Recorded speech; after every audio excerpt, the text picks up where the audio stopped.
particularly from Steve post game, was at times, I don't know if various agendas or what are getting in the way, but this team collectively needs to, focus on trying to get the win. Do you feel that's wavered, or it has been wavering at times this year, and particularly right now? I mean, when you lose, like, you search for why you're losing, right? Like, and for the teams that are struggling like we are to find consistency, you try to pinpoint whatever it is that is correctable or is, a solution to the problem. So right now, I don't necessarily think it's agendas or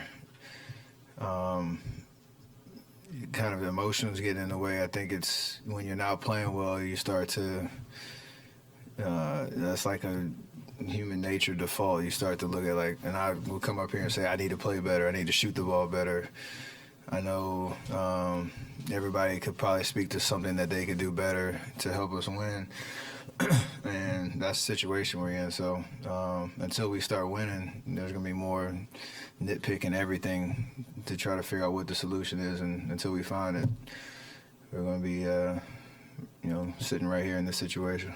At this point in the year, is it hard or frustrating that there doesn't seem at least to be a clear-cut group of 5 guys you can put out on the court and just know, like, we can rely on these guys to build a lead, get it done, do whatever needs to be done? Yeah, it's the nature of this team and what's kind of materialized throughout the year. We've experimented a lot, some for, forced reasons, some for us, again, just searching for an identity of what are our strengths and playing into that. And, we haven't found it collectively, so it's frustrating for sure. 32 games in. And, any team that is a serious, seriously competitive contender or a good team usually can answer that question. So we have to get to that point for sure before it's too late. You've obviously hit a little bit of a rough stretch shooting. Can you pinpoint why you think so? No, been in a situation before where, you start off hot and cool down a little bit. I, again, hold myself to a high standard and, know I need to shoot the ball better, play better, more consistent, provide that punch that, scares teams. I think confidence always remains, high, and it's hard to be perfect for all 82, but you still play the same way and know that, over the course of the season, the law of averages take over, and I've proven I can do that, so that's where my confidence remains. Were you intentionally aggressive in the first quarter? You took 7 shots, and did the lineup changes to start help with that, with the looks you got? We talked about it a little bit in practice yesterday, just around getting the ball moving a little bit. It's usually going to find the right person, and create good shots. I think I forced 2 of them in the first, the two-pointers, ironically. But I had some decent looks that didn't go down, but it started to figure out a rhythm. I think at this point it's the lineup changes. Kind of to Kedra's question, you're trying to figure it out on the fly because we're making a lot of adjustments from starting lineup and rotation perspective and all that. So I know I got to be aggressive. Doesn't mean you have to shoot it every time you touch it, but allow the threat, on ball, off ball, whatever it is, to create good shots for myself and for my teammates, and that was better tonight. So you just want to make some more shots. There are others. Obviously, they're a team. It's not just Luka, but the guys that were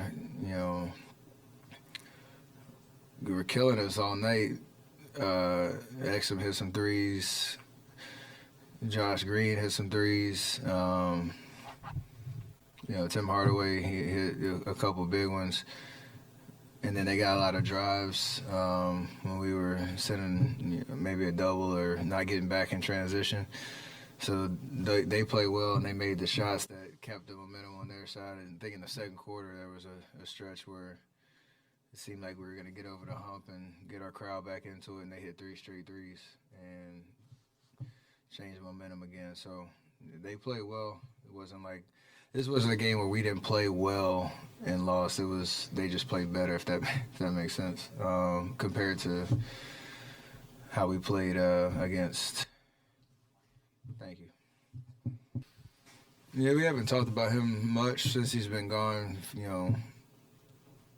For a reason, just the space and allowing him to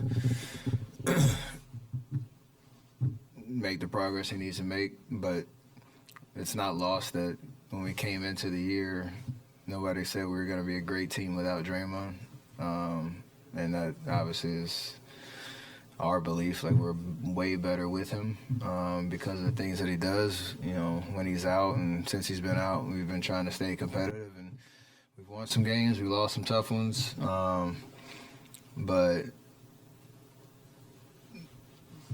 with all the players that we can throw out there and that we have, and the way that Draymond was playing before the suspension, like, it's clear he's a huge part of what we do, and we're better with him for all the intangibles and the way that he was playing. But we have to stay, competitive while he's out for us to, not lose too much ground.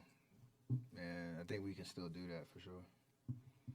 Do you personally feel it in terms of trying to get the looks you're used to getting? Because you and he obviously have a unique bond on the court. It's a little different. I've most of the off-ball stuff, especially with him, is like the point forward type looks, and then obviously not all the other guys have had those reps, so it's a tough transition. So yeah, but still try to be versatile enough to. I've had some games where I've played to the standard that I expect, and I've had some duds for two, and that might happen with Draymond out there, but it is a lot easier when you have your pet plays and actions that you're used to. We've had for the last decade, but got to make the adjustments while he's out. I think the situation we've been in has forced us to do that on a much more consistent basis of, it's not like you're just coming in thinking you can just keep doing the same thing and expect different results. Like, we're actively trying to figure things out and having a lot of conversations and practice in the locker room on what those adjustments need to be and how we need to correct it. But, thankfully, if you look at the standings and where we're at, it's not as, it's realistic for us to go on a run and close some space, but you got to win games. So we have, 5 more games on the homestand. I think after this stretch, you'll know what kind of situation we're in, positively or negatively, based on how we get through this, the end of this homestand.